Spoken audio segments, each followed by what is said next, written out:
di sini ada limas Q, A, B, C, D. Di mana limas terpancung itu adalah limas yang dipotong oleh bidang datar yang sejajar dengan bidang alas. Di sini ada bidang E, F, G, H yang sejajar dengan alas A, B, C, D. Maka ruang antara alas A, B, C, D dengan bidang datar E, F, G, H ini dinamakan limas terpancung.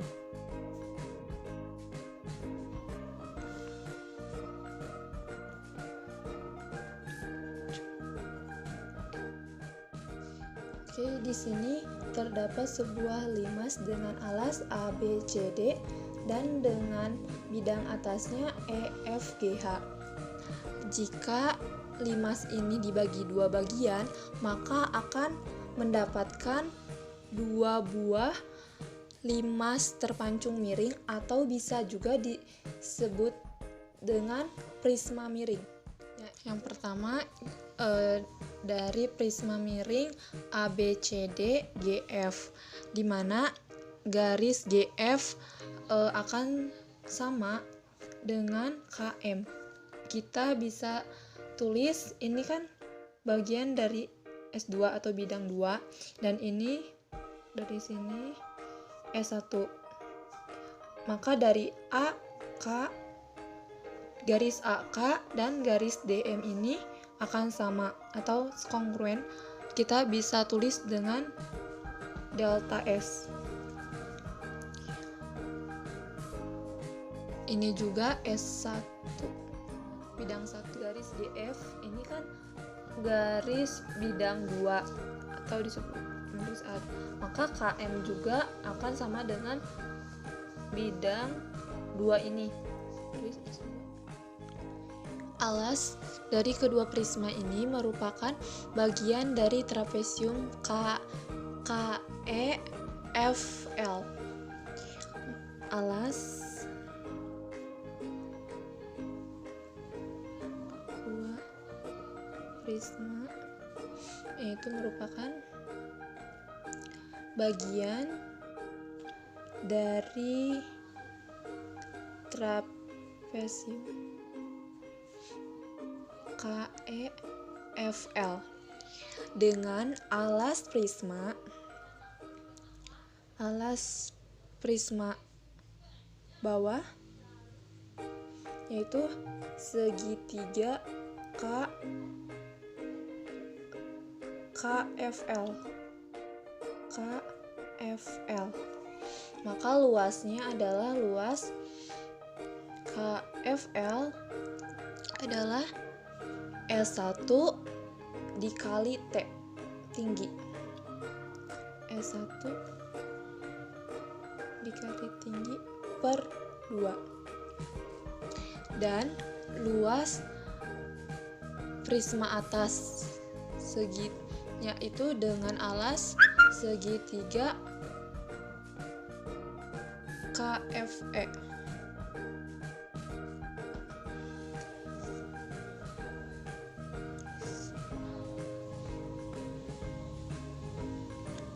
Dengan segitiga KFE, maka luas dari KFE adalah S2 dikali T per 2. S2 per T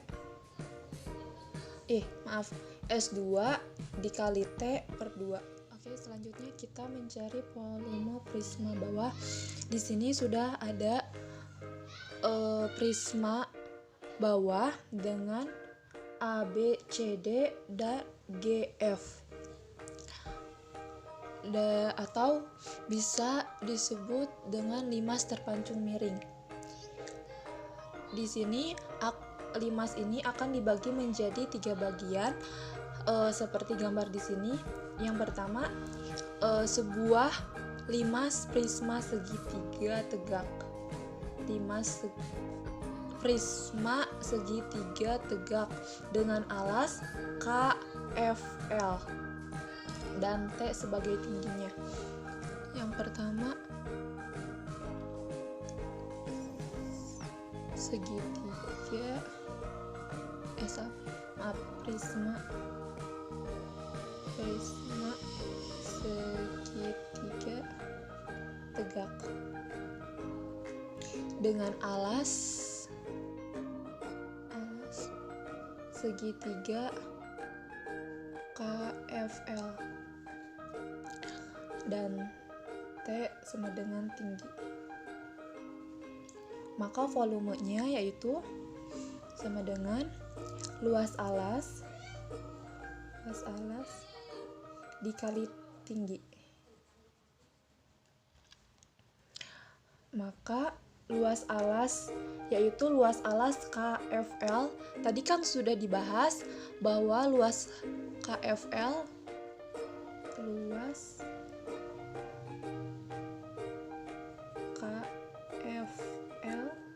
dikali tinggi. Di mana tinggi ini adalah S2. Maka kita bisa ganti dengan S2.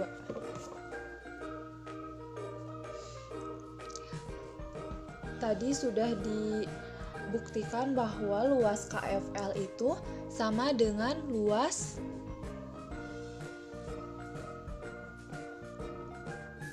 S1 dikali T per 2, lalu dikali S2. Kita bisa sederhanakan dengan setengah kali S1 dikali S2 dikali T. Maka volume dari prisma segitiga tegak dengan alas KFL ini adalah setengah kali S1 kali S2 kali T.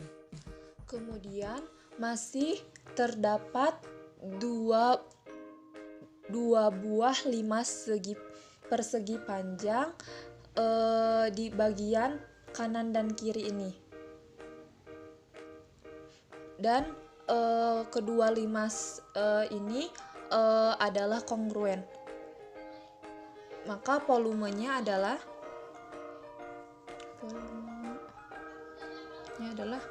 2 dikali volume FABLK atau luas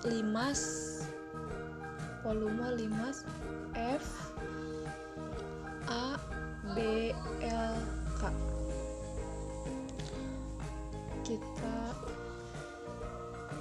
Maka sama dengan 2 luas dari limas FABLK adalah delta S dikali S1 dikali T tinggi per 3.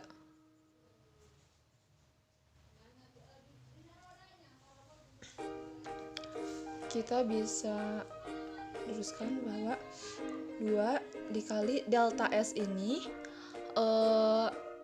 adalah S1 dikurangi S2 dikurangi S2 dikurangi S2 per 2 dan S1 dikali T per 3. Maka terdapat 1/3 dikali T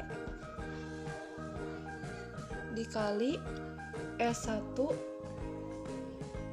kuadrat dikurangi S1 dikali S2. Maka volume dari 2 buah limas kanan dan kiri yang kongruen adalah 1/3 dikali T dikali S1 kuadrat dikurangi S1 dikali S2. Jadi volume total prisma bawah adalah volume prisma segitiga tegak ditambah 2 limas persegi panjang yang kongruen.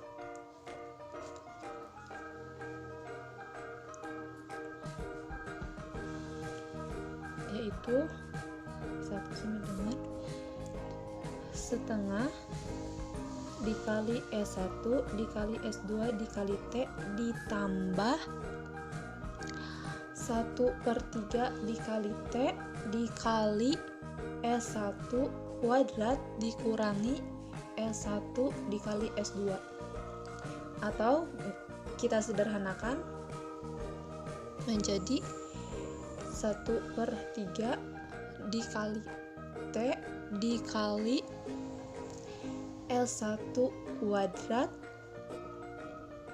ditambah S1 dikali S2 per 2.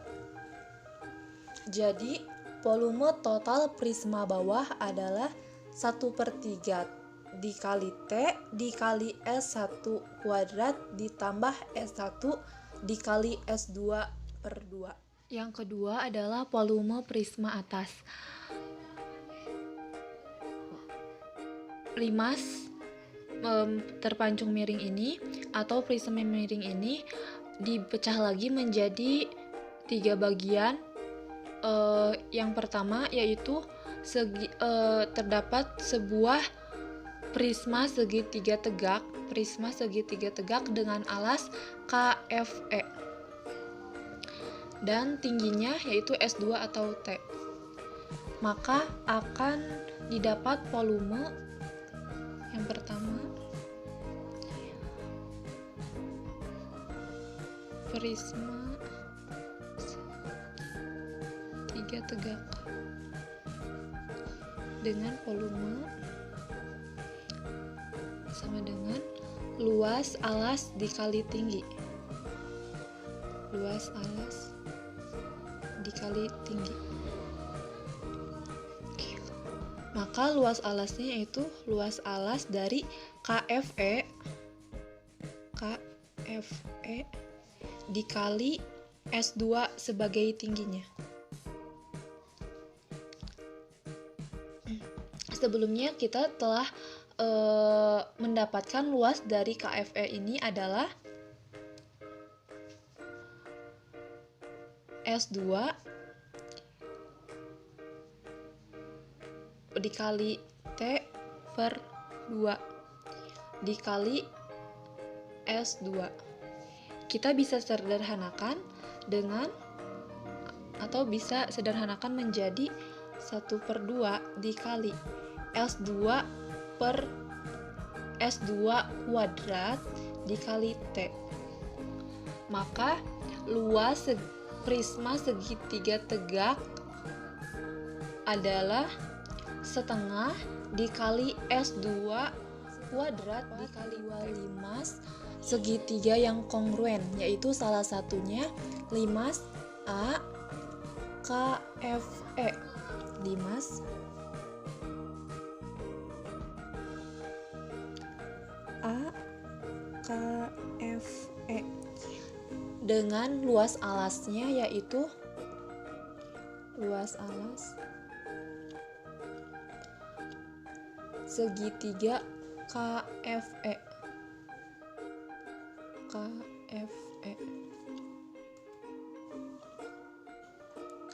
dan tingginya yaitu garis AK sama dengan garis AK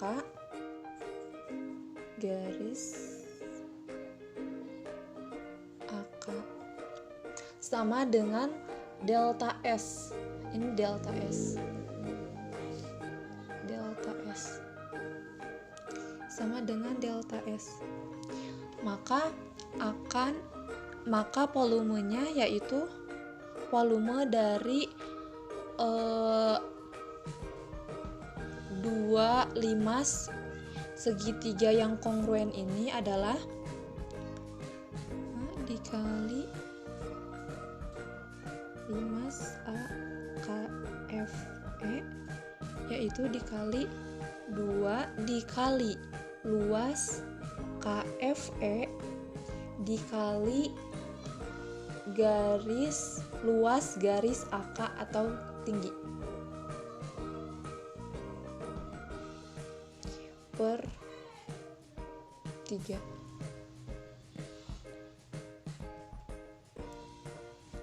Kita sederhanakan 2 dikali FE sama dengan 2 dikali 1/3 dikali S2 dikali T per 2. S2 dikali T per 2 ini merupakan luas dari segitiga KFE dikali karena garis AK sama dengan delta S, kita bisa tulis delta S dikali delta S. Kita bisa sederhanakan menjadi 1/6 dikali T dikali S1 dikali S2 dikurangi S2 kuadrat. Maka volume dari dua limas yang kongruen adalah 1/6 T dikali S2 dikali S1 dikurangi S2 kuadrat. Jadi volume total prisma atas adalah P2 adalah volume dari prisma segitiga tegak ditambah volume dari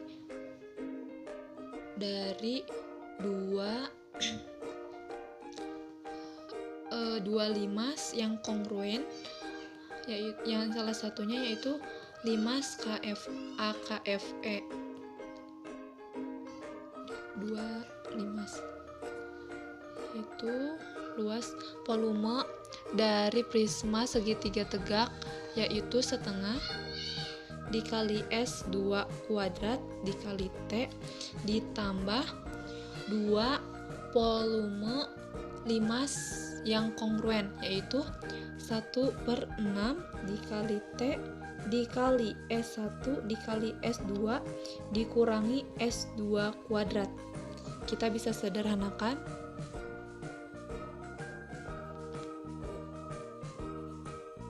menjadi 1/6 T dikali S1 dikali S2 ditambah 1/3 dikali T dikali S2 atau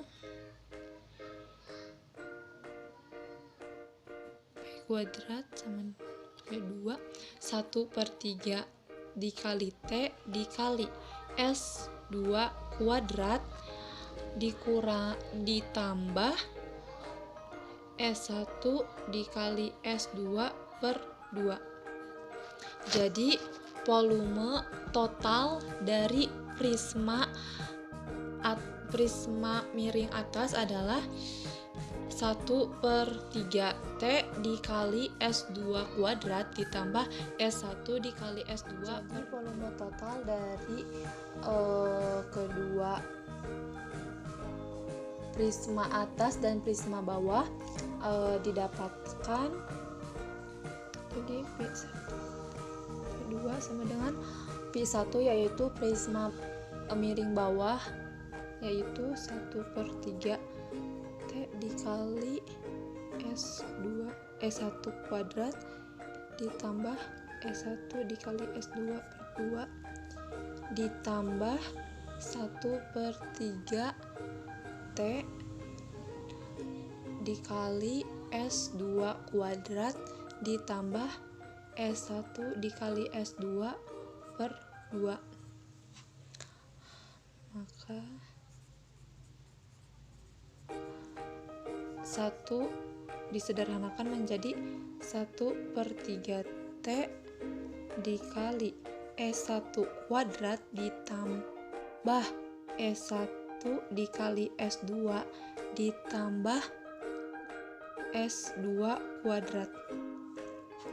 Maka volume total dari kedua prisma miring ini akan sama dengan volume limas terpancung yang telah didapatkan sebelumnya.